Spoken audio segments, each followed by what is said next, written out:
Hello दोस्तों, नमस्कार, राधे राधे दोस्तों। हमारे यूट्यूब चैनल में आप सभी का स्वागत है। हम आप लोग को अपने भक्ति सागर चैनल पे इस शिव और मैया पार्वती की कहानी सुनाने जा रही हूँ। आप लोग को ये कहानी कैसा लगेगा कमेंट में ज़रूर बताइएगा, क्योंकि आज मलमास समाप्त हुआ है, सोमवार का दिन है। तो हम आप लोग को एक भोलेनाथ का प्यारा सा कहानी सुनाने जा रही हूँ। आप लोग को यह कहानी कैसी लगेगा कमेंट बॉक्स में ज़रूर बताइएगा।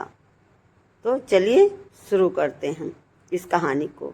आज की यह शिव कथा कोई साधारण शिव कथा नहीं है। यह भगवान शिव द्वारा माता पार्वती को दिया गया हुआ रहस्यमय उपदेश है, जिसमें पाप, पुण्य, कर्म और मोक्ष चारों का सत्य छिपा है। भगवान शिव भक्त बंधुओं माता पार्वती ने भगवान शिव से पूछा, हे नाथ, मनुष्य को उसके कर्मों का फल कब और कैसे मिलता है? जो कई लोग बुरे कर्म करके भी सुखी क्यों रहते हैं और बहुत लोग अच्छे कर्म करने के बाद कष्ट क्यों भोगते हैं? तब भगवान शिव ने जो उत्तर दिया वह सुनकर स्वयं देवी पार्वती भी क्षण भर के लिए मौन हो गई।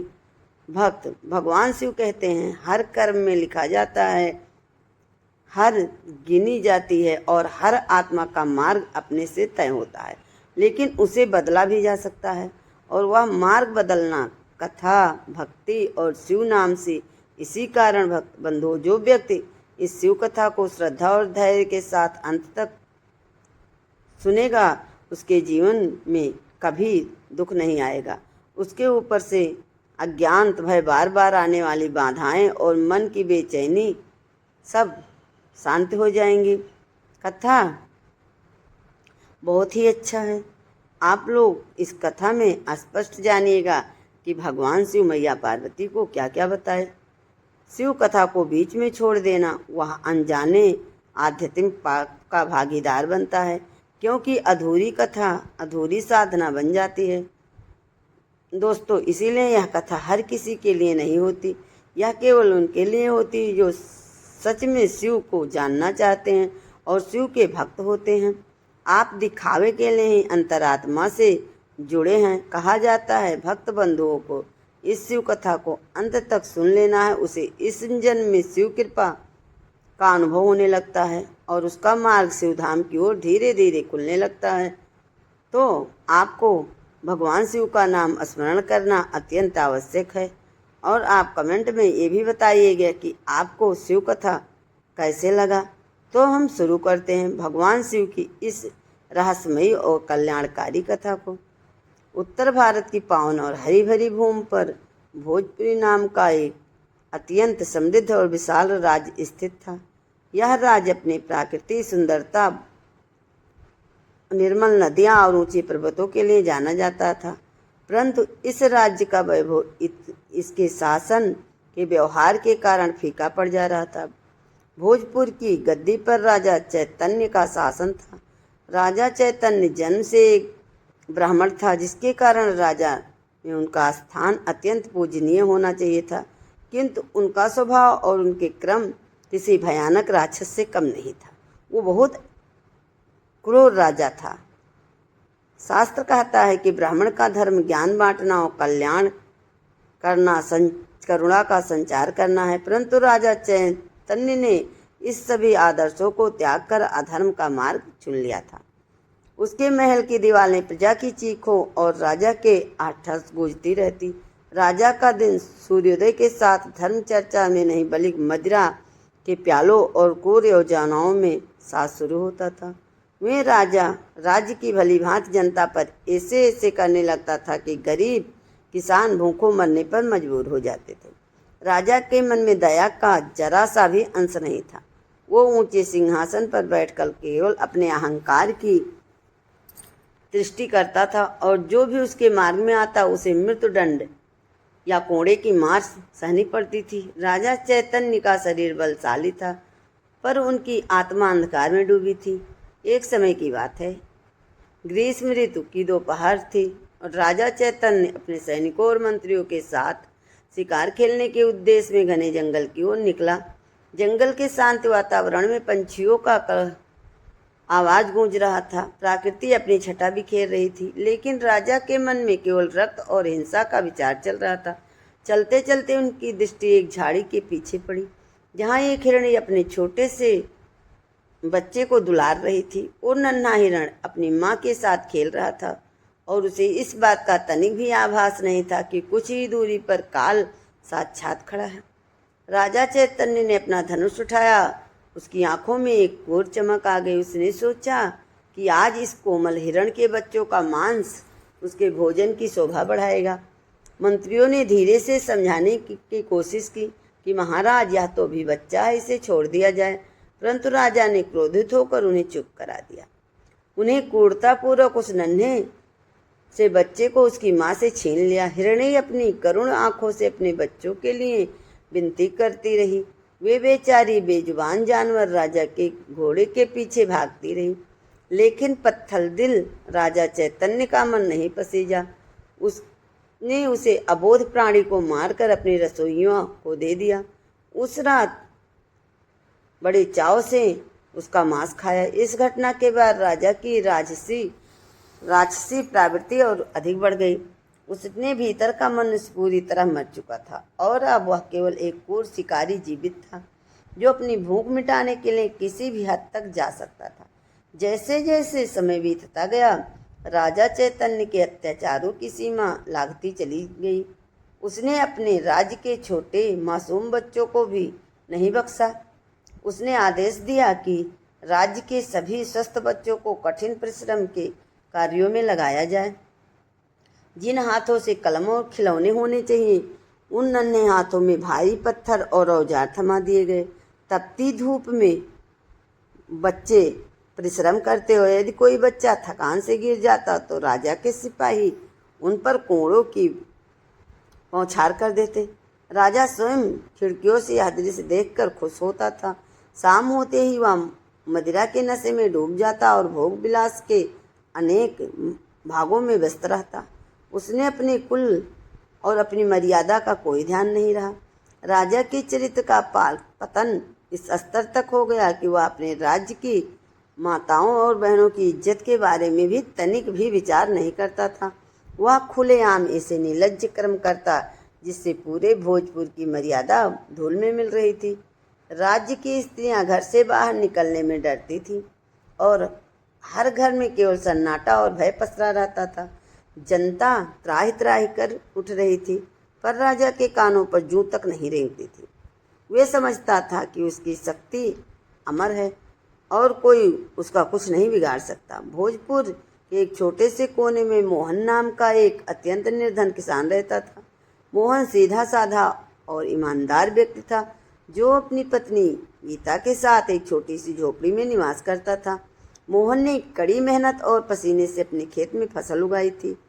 वो उम्मीद लगाए बैठा था कि इस बार की फसल बेचकर वह अपनी पत्नी के लिए नए वस्त्र खरीदेगा और घर की टूटी झोपड़ी ठीक करवाएगा। फसल तैयार हो चुकी थी और सुनहरी बालियां हवा में झूम रही थी। तभी राजा चैतन्य की दृष्टि उस खेत पर पड़ी। राजा ने अपने सैनिकों को आदेश दिया कि इस खेत की पूरी अन्न राशि और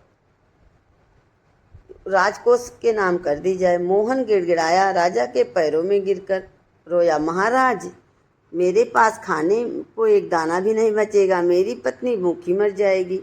पर राजा चैतन्य ने हंसी करते हुए कहा, यही मेरी राजनीति और यही मेरा न्याय है। उससे मोहन की पूरी मेहनत एक झटके में छीन ली और उसे धक्के मारकर बाहर निकाल दिया। मोहन अपनी खाली आंखों में आंसू लिए घर लौटा। पत्नी गीता, जो कि भगवान शिव की परम भक्त थी, अपनी पत्नी को इस अवस्था में देखा पति को तो उसका हृदय भर आया। मोहन ने दुखी होकर कहा, हे देवी, अब हम क्या खाएंगे? राजा ने हमारा सब कुछ छीन लिया। गीता ने धीरज बांधते हुए कहा, स्वामी, आप विचलित ना हो, महादेव सब देख रहे हैं, जो होगा अच्छा ही होगा। गीता ने उसी क्षण भगवान शिव के चरणों में ध्यान लगाया और प्रार्थना की कि हे भोलेनाथ, इस अधर्मी राजा के पापों का घड़ा भर चुका है, अब आप ही इस राज्य की और हमारी रक्षा कीजिए। भोजपुर की गलतियां अब उत्सव के गीतों से नहीं बल्कि भूख और बेबसी की आंखों से गूंजने लगी थी। राजा चैतन्य का अहंकार आकाश छू रहा था। उसने स्वयं को ईश्वर से भी ऊपर समझने लगा। मोहन और गीता की फसल छीनने के बाद राजा का मन शांत नहीं हुआ। उसने राज्य में यह घोषणा करवा दी कि अब से कोई भी व्यक्ति अपने घर में अन्न का संग्रह नहीं करेगा, बल्कि सारा अनाज शाही गोदाम में जमा होगा और राजा की इच्छा के अनुसार ही किसी को भोजन दिया जाएगा। इस कुरूर नियम से प्रजा की कमर तोड़ दी। माताओं के पास अपने शिशुओं को खिलाने के लिए दूध तक नहीं बचा। राजा चैतन्य अपने ऊंचे झरोखों से देखता कि कैसे लोग दाने दाने के लिए तरस रहे हैं और वह इसे अपनी विजय समझता। एक दिन महल के बाहर कुछ बूढ़े ब्राह्मण राजा से मिलने आए। उन्होंने राजा से निवेदन पूर्वक याद दिलाया कि वह स्वयं एक ब्राह्मण हैं और एक ब्राह्मण का धर्म प्रजा की रक्षा करना है, न कि उनका विनाश। राजा चैतन्य ने उनकी बात सुनकर उपहास किया और क्रोध में आकर अपने सैनिकों को आदेश दिया कि इन बूढ़े ब्राह्मणों को कारावास में डाल दिया जाए और इन्हें भोजन के स्थान पर केवल जल दिया जाए। राजा की यह निर्दयता देखकर पूरा राज्य थर्रा उठा। इधर मोहन और गीता की कुटियों में सन्नाटा पसरा था, परंतु उस सन्नाटे में भी अटूट श्रद्धा की एक लौ जल रही थी। मोहन भूख से व्याकुल होकर कभी कभी अपने को धैर्य खो देता था। वह अपनी पत्नी गीता से कहता, हे प्रिय, जिस ईश्वर की तुम दिन रात पूजा करती हो, क्या उन्हें हमारा दुख दिखाई नहीं देता? क्या वे उस पापी राजा को दंड नहीं देंगे जिसने हजारों घरों के चिराग बुझा दिए हैं? गीता, जिसका मुखमंडल शिव की भक्ति से सदा दीप्तिमान रहता था, शांत स्वर में उत्तर दिया, हे स्वामी, महादेव की लाठी में आवाज नहीं होती पर उसका प्रहार अचूक होता है। पाप का घड़ा जब तक पूरी तरह भर नहीं जाता तब तक ईश्वर परीक्षा लेते हैं, ताकि जब न्याय हो तो वह संपूर्ण हो। गीता प्रतिदिन मिट्टी का एक शिवलिंग बनाती, उस पर बेलपत्र चढ़ाती और घंटों मौन रहकर प्रार्थना करती। उनकी आंखों से निकलने वाले आंसू महादेव के चरणों को पखारते थे। उन्हें अटूट विश्वास था कि राजा चैतन्य का अंत निकट है और महादेव स्वयं को ही मार निकालेंगे। उधर महल में राजा चैतन्य ने अधर्म की नई सीमाएं तय कर ली। उसने राज्य की पवित्र कन्याओं को बलपूर्वक महल में दासियां बनाने का आदेश दिया। पूरे राज्य में हाहाकार मच गया। पिता अपनी पुत्री को बचाने के लिए उन्हें गुप्त स्थानों पर छुपाने लगे, पर राजा के गुप्तचर हर कोने में मासूमों को घसीट कर ले आते।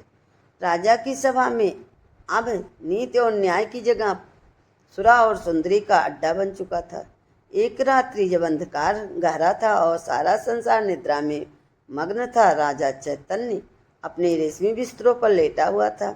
उसने उस दिन अत्यधिक मदिरा का सेवन किया था और उन्हें लग रहा था कि संसार का सबसे सुखी और शक्तिशाली व्यक्ति है। लेकिन जैसे ही उनकी आंख लगी, उन्हें ऐसा स्वप्न आया जिससे उनकी आत्मा को झकझोर कर रख दिया। राजा ने देखा कि वो एक अतिहीन काले मार्ग पर अकेला चल रहा है। वहाँ की हवा में सड़न और रुदन की गंध थी। अचानक उन्हें कुछ भय आकृति वाले पुरुष दिखाई दिए, जिससे शरीर विशाल थे और आंखें दहकते अंगारों जैसी थी। वे यमदूत थे। राजा ने देखा कि वे यमदूत लोहे की तपती हुई जंजीरों से उन लोगों को खींच रहे हैं जिन्होंने पृथ्वी पर पाप किए थे। राजा चैतन्य ने स्वप्न में देखा कि उन्हें एक विशाल कढ़ाई की ओर से ले जाया जा रहा है, जिसमें खौलता हुआ तेल भरा था। उसमें देखते कि वह वही लोग थे जिसे उन्हें प्रताड़ित किया था। वे सब यमदूत के साथ खड़े उन्हें देख रहे थे। एक यमदूत चिल्लाकर कहा, देखो, यह वही पापी राजा है जिसने मासूमों का अन्न छीना और निर्दोषों का रक्त बहाया, और आज इसी राजा का समय आ गया है। स्वप्न में राजा ने अपनी पीठ पर भारी कोड़ों की मार महसूस की। उसे ऐसा लगा जैसे हजारों बिच्छू एक साथ उसके शरीर को डंक मार रहे हों। वे चीखना चाहता था, पर उसका गला रूंध गया। उसने अपनी आंखों के सामने उन बच्चों के चेहरे दिखाई देने लगे जिन्हें उन्हें कठिन श्रम से झोंक दिया था। राजा की नींद अचानक एक चीख के साथ खुल गई। उनका पूरा शरीर पसीने से लथपथ था और हृदय इतनी तेज धड़क रहा था मानो छाती फाड़कर बाहर निकल आएगा। उसने अपने चारों ओर देखा। वो अपने सुरक्षित कक्ष में ही था, पर वो डर गया। अब उसके भीतर घर कर चुकी थी। उसने पानी पीने के लिए हाथ बढ़ाया पर उसके हाथ कांप रहे थे। उन्हें महसूस हुआ कि कक्ष के कोने में कोई खड़ा उसे घूर रहा है। उस रात के बाद राजा चैतन्य की रातों की नींद का चैन गायब हो गया। वे जब भी आंखें बंद करता उसे वही भयानक यमलोक का दृश्य दिखाई देता। उसने सुनाई देता कोई उसे पुकार रहा और कह रहा है, चैतन्य तेरे कर्मों का हिसाब हो चुका है, अब चलने के लिए तैयार हो जा। उसकी भूख मर गई। उसका बलशाली शरीर धीरे धीरे कमजोर पड़ने लगा। वो जो पहले अट्टहास करता था परछाइयों से भी डरने लगा। उसने अपने कक्ष में दर्जनों मसाले जलवा दी ताकि कहीं भी अंधेरा ना रहे। उसके मन का अंधेरा दूर नहीं हो रहा था। राजा को लगने लगा कि उसकी मृत्यु निकट है और जो कुछ उसने कमाया था वो उसे नरक में आग से नहीं बचा पाएगी। अगले दिन सुबह राजा ने अत्यंत व्याकुल होकर अपने महामंत्री को बुलाया। मंत्री ने जब राजा की स्थिति देखी तो वह दंग रह गया। राजा की आंखें धंसी हुई थी और चेहरा पीला पड़ चुका था। राजा ने कांपती आवाज में कहा कि मंत्री मुझे बचा लो, मुझे यमदूत दिखाई दे रहे हैं, मुझे वे तपती हुई तेल की कड़ाही में डाल रहे हैं। मैंने जो पाप किए हैं क्या उनका कोई अंत नहीं है? क्या कोई ऐसा मार्ग नहीं है जिससे मुझे इन भयानक सपनों से मुक्ति मिल सके? मंत्री जी भीतर ही भीतर राजा के कुकर्मों से दुखी था। एक ऐसा अवसर देखा उसने कहा, महाराज आपके कर्मों का बोझ बहुत भारी हो चुका है और साधारण मनुष्य इसका समाधान नहीं कर सकता। हमारे राज्य की उत्तर दिशा के घने जंगल में एक सिद्ध साधु रहते हैं। वे त्रिकालदर्शी हैं और महादेव के अनंत भक्त हैं। यदि कोई आपको इस संकट से निकालता है तो वह केवल वही महात्मा है। राजा चैतन्य ने बिना एक पल गंवाए कहा कि हमें अभी उनके पास जाना होगा, चाहे जो हो जाए, मुझे इस नरक की अगिन से बचाना है। राजा ने अपनी राजसी वेशभूषा की परवाह नहीं की और महामंत्री के साथ घोड़े पर सवार होकर जंगल की ओर निकल पड़ा। रास्ता कठिन था पर राजा के भीतर का भय उसे रुकने नहीं दे रहा था। जंगल के बीचों बीच एक पुरानी कुटिया थी जहाँ शांति का वास था। वहाँ पहुँचते ही राजा ने देखा कि एक तेजस्वी साधु समाधि में लीन, उनके चारों ओर भी एक दिव्य प्रकाश था। राजा घोड़े से उतरा और दौड़कर साधु के चरणों में नतमस्तक हो गया और फपक कर रोने लगा। एक समय का अहंकारी राजा एक याचक की भांति धूल में पड़ा था। उसने रोते हुए अपनी सारी व्यथा सुनाई और सपनों का वर्णन किया। साधु ने अपनी आंखें खोली और राजा की ओर देखा। उनकी दृष्टि में क्रोध नहीं बल्कि एक गहरी करुणा थी। साधु ने गंभीर वाणी में कहा कि चैतन्य, तूने ब्राह्मण कुल में जन्म लेकर भी चांडालों से भी बेहतर कर्म किए हैं। तूने उस प्रकृति को कष्ट दिया है जिसका तू रक्षक था। तूने निर्दोषों की आहें ली जो ईश्वर का रूप है। तेरे पाप इतने घने हैं कि सूर्य की किरणें भी उन्हें नहीं बचा सकती। राजा थर थर कांपने लगा और बोला कि महात्मा, क्या कोई मार्ग नहीं है?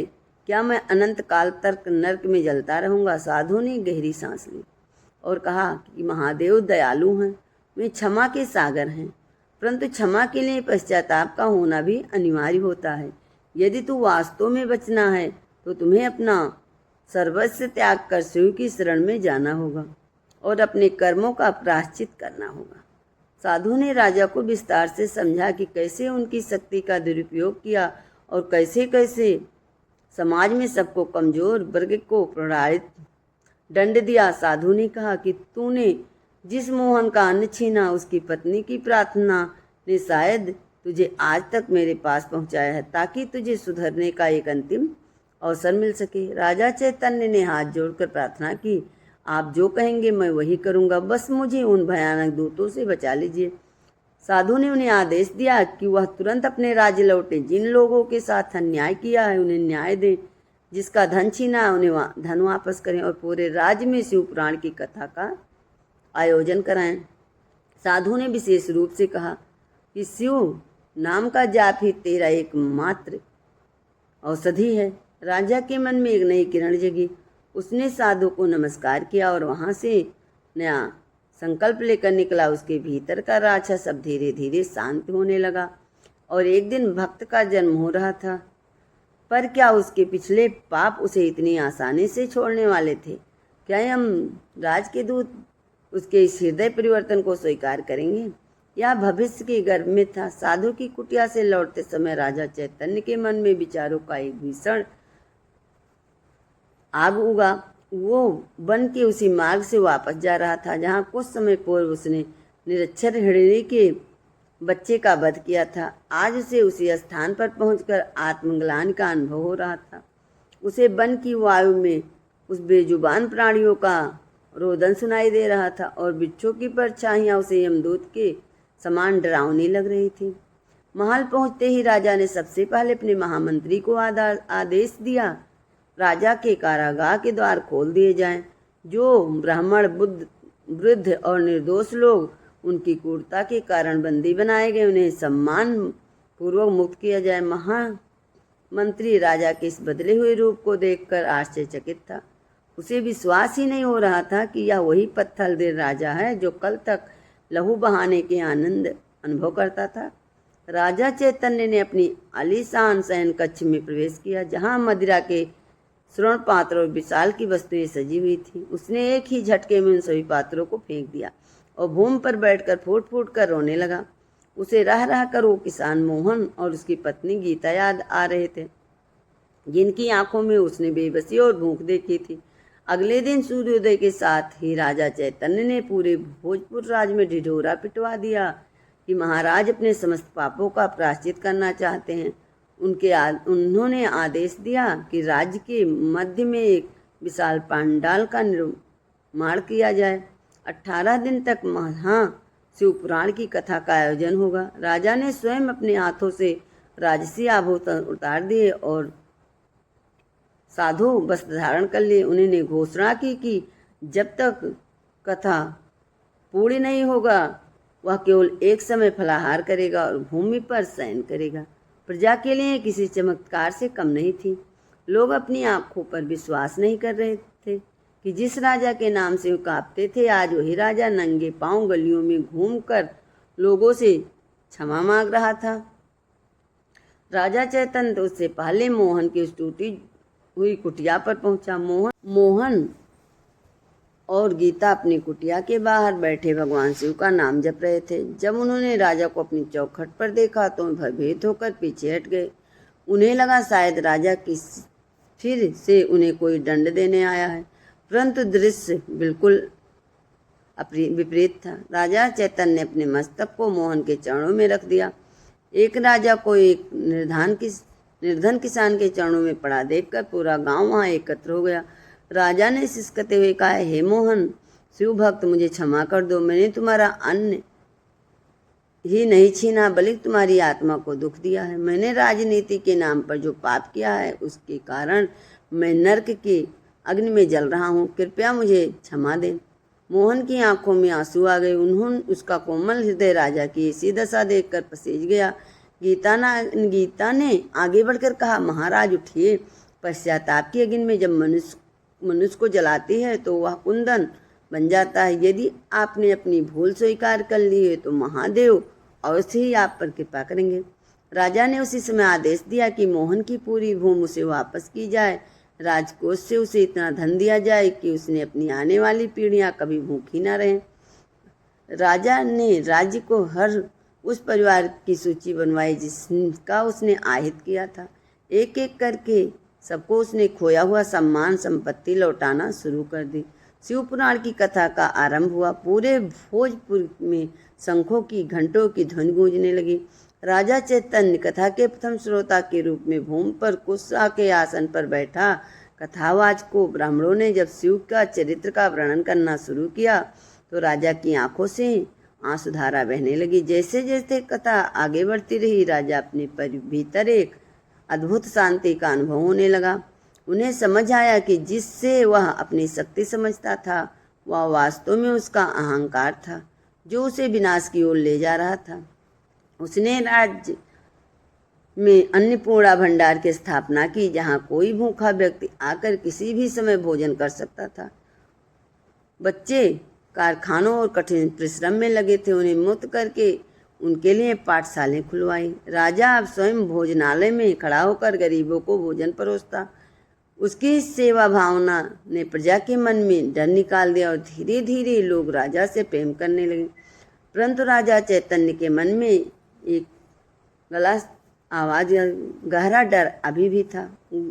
वो था उसके पुराने कर्मों का फल। उन्हें यह पता था कि यमराज वही खाते में उसके पाप लिखे जा चुके हैं और कुछ दिनों की भक्ति उन वर्षों के पापों को कैसे धो पाएगी। रात के समय जब राजा महादेव के नाम का जाप करता तो उसे कभी कभी भयानक सपने फिर से आते। उसे लगता कि यमदूत उसके कक्ष के बाहर खड़े होकर उसकी आयु घटाने की प्रतीक्षा कर रहे हैं। राजा की तबीयत धीरे धीरे बिगड़ने लगी। वर्षों की मदिरापान और अब फिर किए जा रहे कठिन उपवास से उनके शरीर जर्जर कर दिया गया। उसे एक आराध्य रोग ने घेर लिया, जिसके कारण उनके शरीर में तीव्र पीड़ा होने लगी। राजा ने इस पीड़ा को भी महादेव का अपराध समझकर स्वीकार किया और कहता कि दर्द में मेरे उन पापों की सजा है जो मैंने दूसरों को दी थी।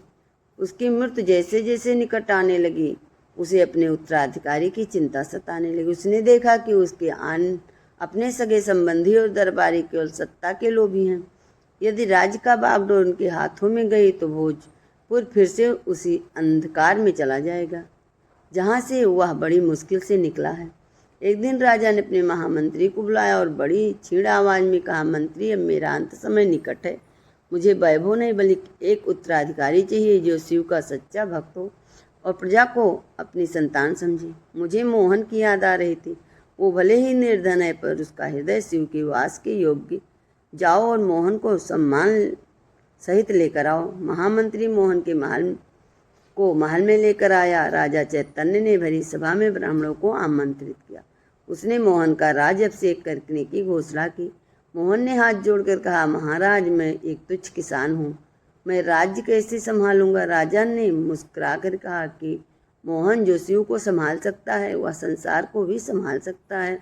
तुम्हारी शिव भक्ति इस राज्य की रक्षा करेगी। राजा ने अपने हाथों से राजमुकुट मोहन के मस्तक पर रख दिया और स्वयं को पूरी तरह से शिव की भक्ति में लीन कर लिया। अब राजा चैतन्य के पास खोने के लिए कुछ नहीं था, केवल शिव का नाम। अंतिम दिनों में राजा केवल ओम नमः शिवाय का अखंड जाप करता रहा। उसकी देह अत्यंत दुर्बल हो चुकी थी, पर उसके मुख पर एक दिव्य तेज था। वो जानता था कि अब उसकी असली परीक्षा शुरू होने वाली है। एक दिन अंधेरी रात में राजा चैतन्य की सांसें उखड़ने लगी।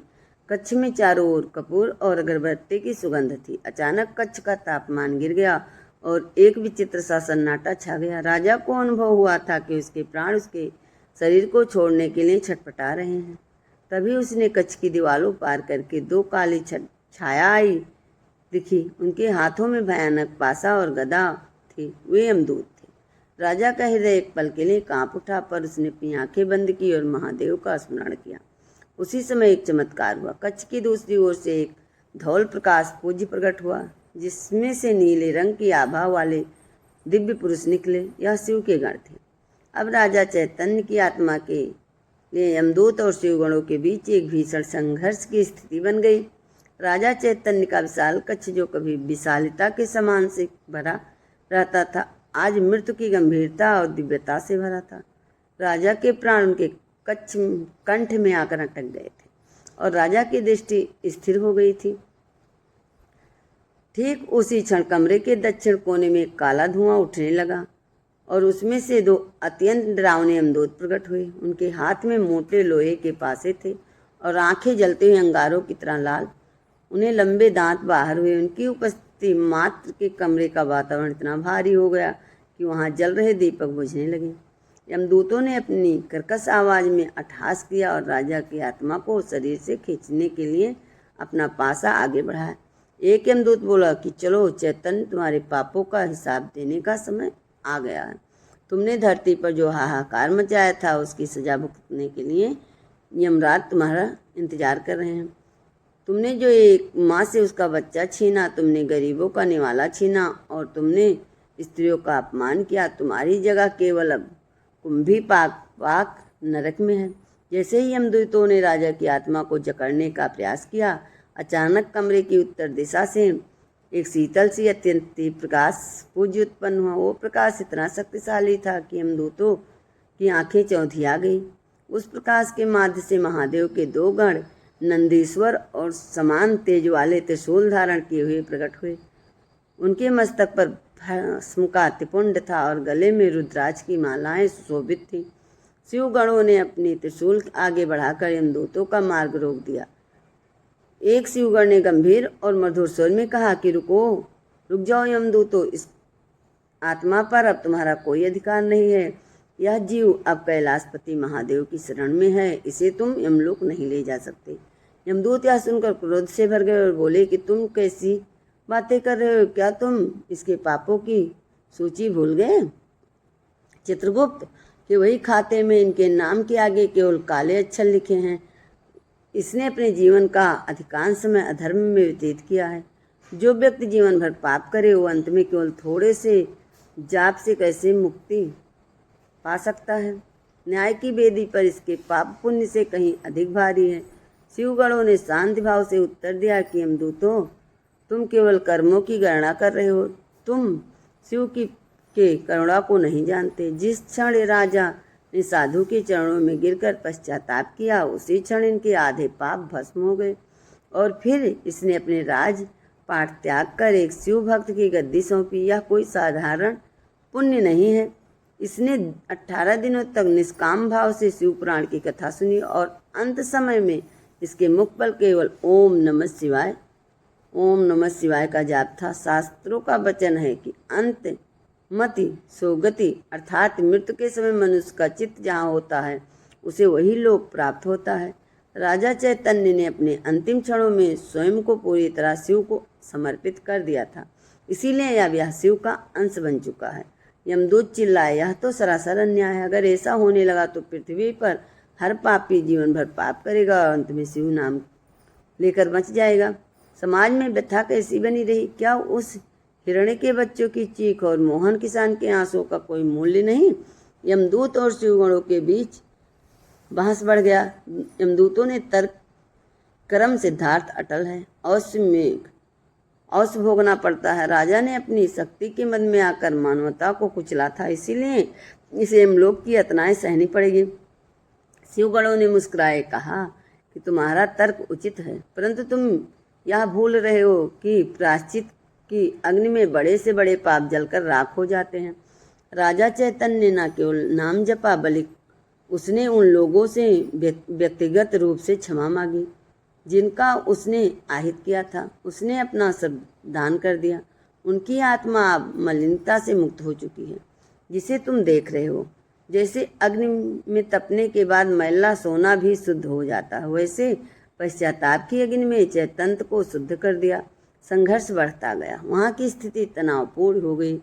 यमदूत हार मानने को तैयार नहीं थे और शिवगण अपने स्वामी के आदेश का पालन कर रहे थे, अडिग थे। राजा चैतन्य की आत्मा को भी एक सूक्ष्म शरीर में थी, अपनी आंखों के सामने यह दृश्य देख रही थी। उसने अपने पुराने पाप याद आ रहे थे और उसे यमदूत की बातें सुनकर आत्मग्लानि हो रही थी। उसे लग रहा था कि वह वास्तव में नरक के योग्य है। वो शिवगणों की ओर देखकर मन ही मन कहने लगा, हे महादेव के दूतों, मुझ जैसे पापी के लिए आप यमदूत से क्यों लड़ रहे हैं? मैंने तो एक वास्तव में बहुत बुरे कर्म किए हैं। तभी उसे एक शांत और दिव्य वाणी सुनाई दी, जो केवल सुनाई दे रही थी। वो आवाज़ कह रही थी, चैतन्य डरो मत। तुमने अज्ञानता में आकर पाप किए, पर तुमने जो ज्ञान मिलने पर सुधारा भी। महादेव केवल भक्ति के भूखे होते हैं। मेरे महादेव भक्ति के भूखे होते हैं। सिंहासन को हिला दिया, अब तुम निर्भय हो जाओ। उधर यमदूतों ने अंतिम प्रयास के रूप में अपना पास राजा की आत्मा की ओर फेंका, पर शिवगणों ने अपने त्रिशूल के एक ही स्पर्श से उसे पास को छिन्न भिन्न कर दिया। शिवगणों के तेज से यमदूत का शरीर झुलसने लगा। उन्हें समझ आ गया कि ये महादेव की शक्ति के सामने नहीं टिक पाएंगे। शिवगणों ने कहा कि यदि तुम्हें अभी भी संदेह है तो चलो हम स्वयं धर्मराज के पास चलते हैं और उन्हीं से इसका निर्णय करवाते हैं। यमदूत सहमत हो गए। वे राजा चैतन्य की आत्मा को लेकर आरक्षित की ओर बढ़ चले गए। एक ओर भयानक अंधकार यमलोक का मार्ग था, दूसरी ओर शीतल स्रोत प्रकाश से भरा शिवलोक का मार्ग राजा की आत्मा के बीच में थी। यह देखकर कि कैसे ब्रह्मांड के विभिन्न लोकों को पार करते हुए आगे बढ़ रहे थे, रास्ते में उन्हें कई ऐसी आत्माएं मिली जो अपने कर्मों के अनुसार विभिन्न योनियां में जा रही थी। अनंत में यमराज की सभा में पहुंचे, जहां न्याय के देवता भैंसे पर सवार होकर विराजे थे। यमराज की सभा का दृश्य अत्यंत भव्य और डरावना था। वहां खड़े खड़े कड़ाहों में आग जल रही थी और चित्रगुप्त एक पुस्तक लेकर बैठे थे। राजा चैतन्य को वहां प्रस्तुत किया गया। यमराज ने अपनी गंभीर दृष्टि उस पर डाली। यमदूतों ने अपना पक्ष रखा और शिवगणों ने महादेव का संदेश सुनाया। यमराज ने कुछ क्षणों के लिए अपनी आंखें बंद की और ध्यान लगाया। पूरी सभा में सन्नाटा छा गया। राजा चैतन्य कांप रहा था। उसे लग रहा था कि उसके भाग्य का अंतिम फैसला होने वाला है। यमराज ने अपनी आंखें खोली और मुख पर एक मंद मुस्कान आई। उन्होंने चित्रगुप्त से कहा कि चित्रगुप्त, जरा देखो कि इस राजा के खाते में अंतिम पन्नों पर क्या लिखा है। चित्रगुप्त ने पन्ने पलटे और चकित होकर बोले, महाराज, इसके पिछले सभी पापों के ऊपर महादेव की मोहर लगी है।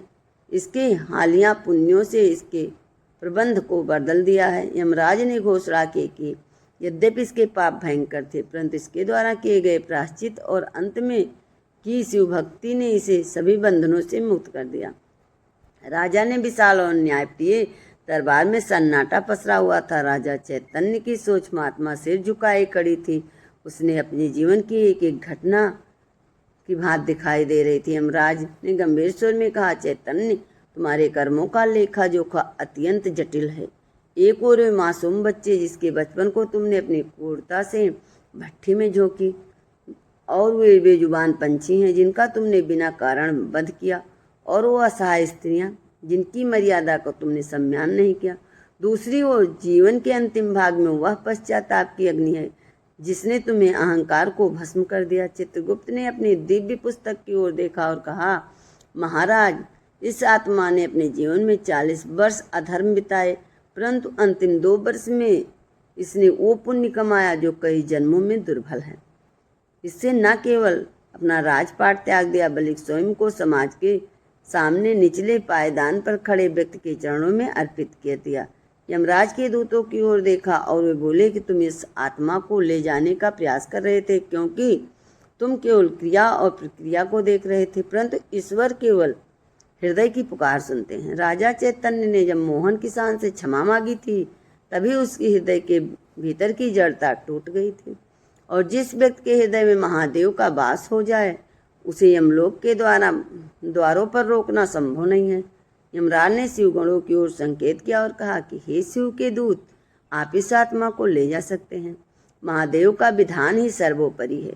जो जीव मृत्यु समय संसार को भूलकर शिव में लीन हो जाता है, वो काल के चक्र से मुक्ति हो जाता है। यमराज की आत्मा पाकर यमदूत पीछे हट गए।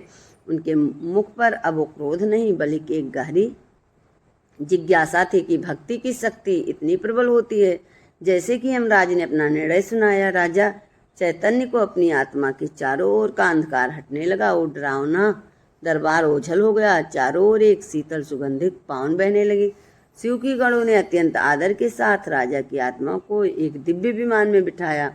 यह दिव्य विमान स्वर्ण और मणियों से नहीं, बल्कि स्रोत प्रकाश और शांत से बना हुआ था। जैसे ही विमान ऊपर की ओर बढ़ा, राजा ने देखा कि नीचे भोजपुर राज्य की जनता शोक और श्रद्धा के साथ उसके मृतक शरीर का अंतिम संस्कार कर रही थी। राजा मोहन, जो कभी एक गरीब किसान था, वह अपनी पत्नी गीता के साथ चैतन्य के शरीर को मुख्यागिन दे रहा था। पूरे राज्य में हर हर महादेव का घोष हो रहा था। राजा ने देखा कि जिन लोगों पर उन्होंने अत्याचार किए थे, वे भी आज उनकी आत्मा की शांति के लिए प्रार्थना कर रहे हैं। यह देखकर राजा चैतन्य की आत्मा को वास्तविक में शांति मिली। उन्हें समझ आया कि मनुष्य की सबसे बड़ी पूंजी धन या सत्ता नहीं, बल्कि वो प्रेम और क्षमा है, जो वे दूसरों के हृदय में छोड़ जाता है। विमान बादलों को पार करता हुआ ऊपर उठता चला गया। रास्ते में राजा के अद्भुत दृश्य देखे। उन्हें सपा मंडल दिखाई दिया, जहाँ ऋषि तपस्या में लीन थे। उन्हें वह नक्षत्र लोक दिखा, जहाँ पुण्य आत्माएं तारों के रूप में चमक रही थी। धीरे धीरे सारा दृश्य बदल गया और सामने एक ऐसा लोक प्रकट हुआ जिसकी कल्पना किसी भी शास्त्र में करना कठिन है। यह शिवधाम था। यहाँ की मिट्टी भस्म की तरह पवित्र और शीतल थी। यहाँ के वृक्षों में वेदों की ऋचाएं गूंज रही थी और नदियों में जल बलिक साक्षात अमृत बरस बह रहा था। यहाँ ना कोई राजा था ना कोई रंग, यहाँ हर चीज शिवमय था। नंदी महाराज मुख्य द्वार पर पहरा दे रहे थे।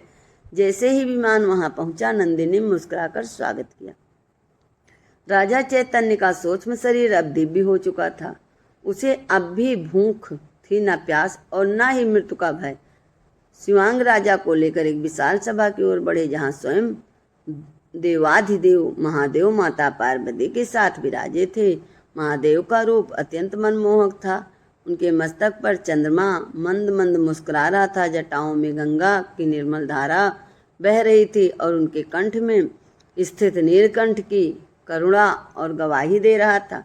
राजा चैतन्य प्रभु के चरणों में गिर पड़ा। उनके मुख से शब्द नहीं निकल रहे थे, केवल आंखों से बहते हुए आंसू उनकी भक्ति को व्यक्त कर रहे थे। महादेव ने अपना हस्त उनके सिर पर रखा और बोले, उठो चैतन्य, तुमने यह सिद्ध कर दिया कि कोई भी मनुष्य चाहे कितना भी पापी क्यों ना हो, यदि वह सच्चे मन से शरण में आए तो उसे मुक्ति मिल जाती है। तुमने अपने कर्मों को सुधारा, तुमने दूसरों को दुख को अपना दुख समझा, यही तुम्हारी सबसे बड़ी पूजा थी। अब राजा चैतन्य को समझ आया कि साधु के वो शब्द कितने सत्य थे कि शिव सब देख रहे हैं। भगवान शिव केवल हमारे पाप नहीं देखते हुए हमारे हृदय के परिवर्तन भी देखते हैं। राजा को शिव धाम में एक अस्थायी स्थान प्राप्त हुआ, जहाँ वह अब अनंत काल तक महादेव की सेवा में रह सकता था। भोजपुरी के उस पापी राजा की कहानी अब एक महान भक्त की गाथा बन चुकी थी। इधर पृथ्वी पर राजा मोहन ने भोज को एक आदर्श राज्य बना दिया था। वहाँ ना कोई भूखा था ना कोई दुखी। गीता की शिव भक्ति ने पूरे राज्य को, वातावरण को आध्यात्मिक बना दिया। लोग सदियों तक राजा चैतन्य के जीवन की चर्चा करते रहे। कैसे एक क्रूर राक्षस जैसी प्रकृति वाला व्यक्ति भी महादेव की कृपा से देवता बन गया। यह कथा हमें यह सिखाती है कि समय रहते जाग जाना ही बुद्धिमानी है। चाहे हम अनजाने में कितने भी पाप किए हों, यदि हम आज से ही अच्छे क्रम दूसरों की सेवा और ईश्वर का नाम लेना प्रारंभ कर दें तो हमारा कल्याण निश्चित है। शिवधाम की दिव्यता में डूबे हुए राजा चैतन्य को अब समय और काल का बोध नहीं रहा। वहाँ न दिन था न रात, बस प्रकाश था जो आत्मा को तृप्ति प्रदान करता था। महादेव की उपस्थिति में उसे वह परम सुख प्राप्त हुआ। तो आपको ये मेरी कहानी कैसी लगी कमेंट बॉक्स में ज़रूर बताइएगा और कमेंट बॉक्स में हर हर महादेव ज़रूर लिखिएगा।